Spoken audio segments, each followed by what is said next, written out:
జన్మాంతర పుణ్య విశేషం ఉంటేనే ఈ జన్మలో శివారాధన యందు భస్మధారణ యందు ఆసక్తి కలుగుతుంది. దీనినే పరాశర ఉపపురాణంలో ఈ విధంగా చెప్పబడింది.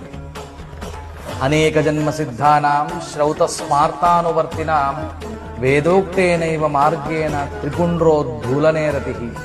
అంతేకాకుండా భస్మద్వేషం అనేది పూర్వజన్మార్జిత పాపం ఉంటేనే కలుగుతుంది. దీనినే సూత సంహితలో మహాపాతకయుక్తానాం జంతూనాం పూర్వజన్మసు త్రిపుండ్రోద్ధూలనే ద్వేషో జాయతే సదృఢం బూధా అంటే పూర్వజన్మలో పాపము చేసిన వారికి మాత్రమే భస్మధారణ యందు శివ ఆరాధన యందు ద్వేషం కలుగు. శివుడు భస్మము భస్మధారి వేరు కాదు. శివుని యందు భస్మము యందు భస్మధారుల యందు ద్వేషము దూషణ ఎప్పుడూ చేయరాదు. ఇవి మహాపాతకములుగా చెప్పబడ్డాయి.